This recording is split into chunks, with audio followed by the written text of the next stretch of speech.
Alright. Alright.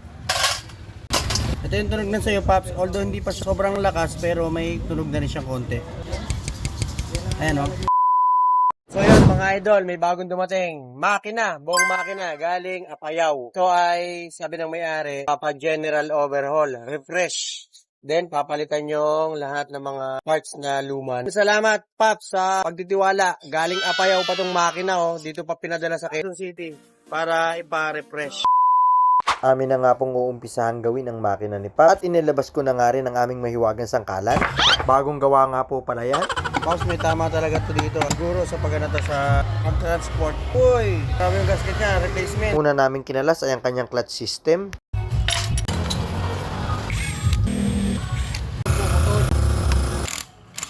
Sa pagkakalas ng makina, kung baguhan ka, dapat ina-analyze mo bawat pyesa na tinatanggal natin. May nakuha nga pala tayong maliit na parts dito. Parte ng lock washer na punit. Sa pagtatanggal ng ating outer primary at ating clutch housing, kailangan sabay ito iniaangat. Oil pump naman ang sunod na kinalas ko.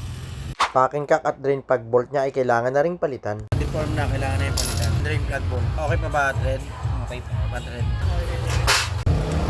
Ang dowel na ito, huwag niyong kalilimutan at kalilikaan. Dahil kapag nawala yan, masisira ang makina niyo. Parang nagpuputik yung langis niya.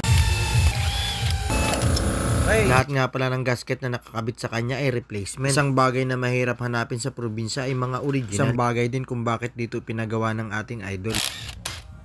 Alright. Papalitan nito, Pops. Yan, nabasag. Upper and lower timing sa mga kailangan natin. Kailangan na rin palitan. Stock up ang piston ring niya, mga idol. Piston ring, cylinder block ay papalitan na din ng bago. Sa lahat ng tama, ito ang hindi maganda.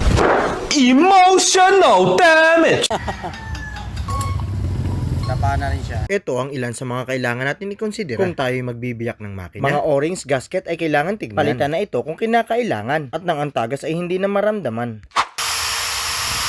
Cylinder head naman ang sunod naming nililinisan. At para sa hindi nakakaalam, 11 piraso ang bilang ng tornilyo niya dito. Alright. Kapag naalis mo na 11 pirasong tornilyo, ay maiaangat mo na ito. The moment of truth. Alright. Lilinisin natin to. May konting alog pala to.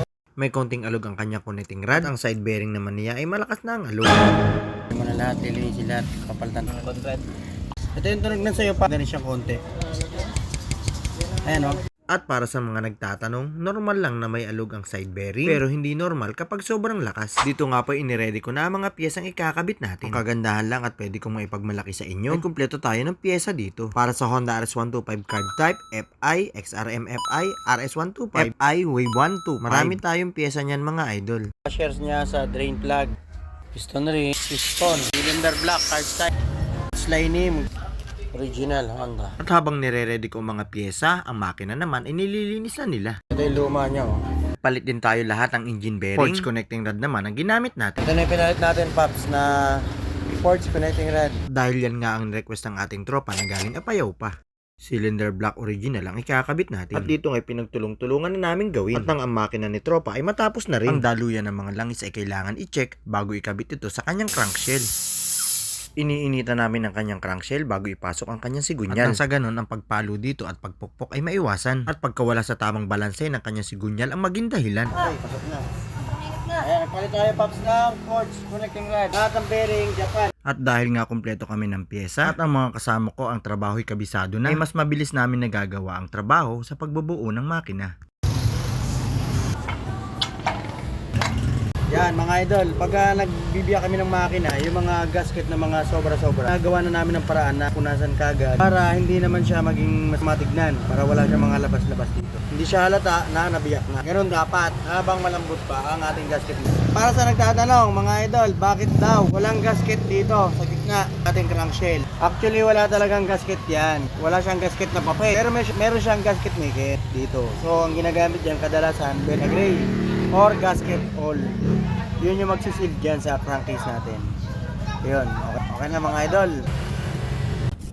Pagkatapos namin buuin ang makina niya ay nagpintura naman kami ng kanyang crankcase cover. Tolits, MC Parts, piyesang sigurado dito ka na.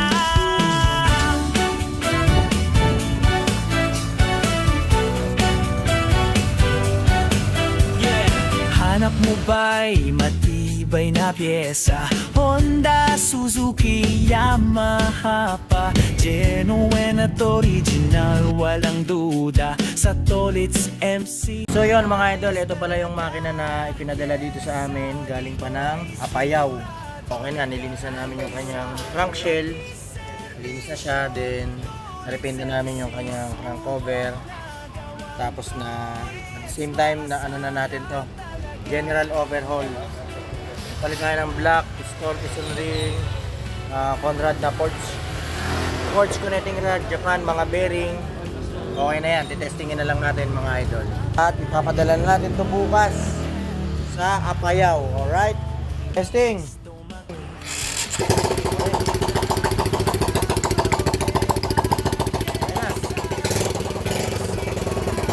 Biritin mo konti nga, biritin mo konti.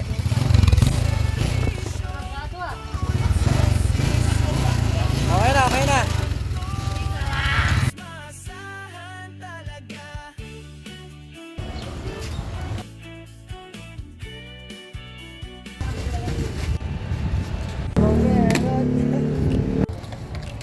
Okay na yung makina ni Idol. Safe na yan mga idol. Tolits, MC Parts, siguradong the best ka dyan. Yes, dito ay sigurado, garantisado, pati servisyo. Tolits MC, subok na gawang Tolits, masahan talaga.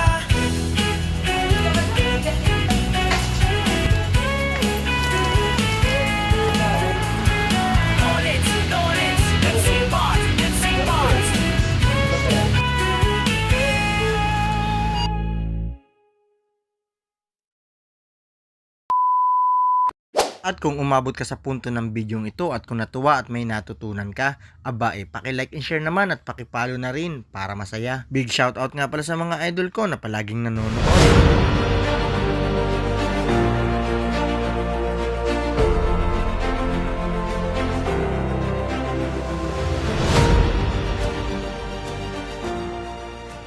Maraming salamat sa panonood, hanggang sa muli. Bye-bye!